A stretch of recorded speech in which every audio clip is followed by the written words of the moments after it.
Hi friends, welcome back to my channel. ಹೇಗಿದ್ರೆ ಎಲ್ಲರೂ ಚೆನ್ನಾಗಿದ್ದೀರಾ? ಇದು ಗೌರಿ ಹಬ್ಬದ ಮಿನಿ ವ್ಲಾಗ್ ಆಗಿರುತ್ತೆ. ಈ ವ್ಲಾಗ್ ನಿಮಗೆ ಇಷ್ಟ ಆಯಿತು ಅಂದರೆ ಲೈಕ್ ಕೊಡೋದನ್ನು ಮರಿಬೇಡಿ. ನಾನು ಕೂಡ ಗೌರಿ ಹಬ್ಬ ಆಗಿರೋದ್ರಿಂದ ನಮ್ಮ ಮನೇಲಿ ಸಿಂಪಲ್ಲಾಗಿ ಪೂಜೆನ ಮಾಡಿಬಿಟ್ಟು ನನ್ನ ಫ್ರೆಂಡ್ ಮನೆಗೆ ಕುಂಕುಮಕ್ಕೆ ಹೋಗಬೇಕಾಗಿತ್ತು. ಹಾಗಾಗಿ ಬೇಗ ಪೂಜೆ ಎಲ್ಲ ಮುಗಿಸ್ಕೊಂಡು ನಾನು ನನ್ನ ಮಗ ಇಬ್ಬರು ಹೊರಟ್ವಿ. ನಾನು ಕೂಡ ವರಮಹಾಲಕ್ಷ್ಮಿ ಹಬ್ಬ ಮಾಡೋದ್ರಿಂದ ಗೌರಿ ಹಬ್ಬನ ಬಿಡಬಾರ್ದು ಅಂತ ಹೇಳಿ ಸಿಂಪಲ್ಲಾಗಿ ಗೌರಿ ಪೂಜೆನ ಮಾಡ್ತೀನಿ.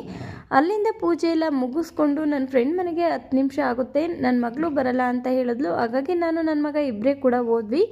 ಹೋಗಿದ ತಕ್ಷಣವೇ ಅವ್ರ ಅಮ್ಮ ಬಂದಿದ್ದರು. ಅವರೂ ಕೂಡ ಮಾತಾಡಿಸ್ಕೊಂಡು ಸ್ವಲ್ಪ ಹೊತ್ತು ಕೂತ್ಕೊಂಡು ಪೂಜೆ ಎಲ್ಲ ತುಂಬ ಚೆನ್ನಾಗಿ ಮಾಡಿದರು.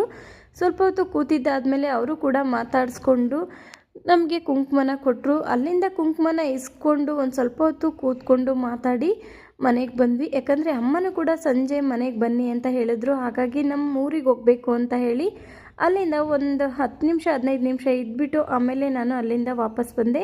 ಪೂಜೆ ಮಾತ್ರ ತುಂಬಾ ಸಿಂಪಲ್ಲಾಗಿ ಎಷ್ಟು ಚೆನ್ನಾಗಿ ಮಾಡಿದರು ಅಂತಲೇ ಹೇಳ್ಬೋದು. ನೋಡ್ತಾ ಇರ್ಬೋದು ಎಷ್ಟು ಚೆನ್ನಾಗಿ ಗೌರಿನ ಕೂರಿಸ್ಬಿಟ್ಟು ತುಂಬಾ ಸಿಂಪಲ್ಲಾಗಿ ಪೂಜೆನ ಮಾಡಿದ್ದಾರೆ. ನನಗಂತೂ ತುಂಬಾ ಖುಷಿ ಆಯಿತು. ಹಾಗೆ ನಾನು ನನ್ನ ಮಗ ಲಾಸ್ಟಲ್ಲಿ ಅವ್ರ ಜೊತೆ ಫೋಟೋನ ತೆಗೆಸ್ಕೊಂಡ್ವಿ. ಇಲ್ಲಿಗೆ ಈ ಒಂದು ವ್ಲಾಗ್ ಮುಕ್ತಾಯವಾಗಿರುತ್ತೆ. Thank you for watching.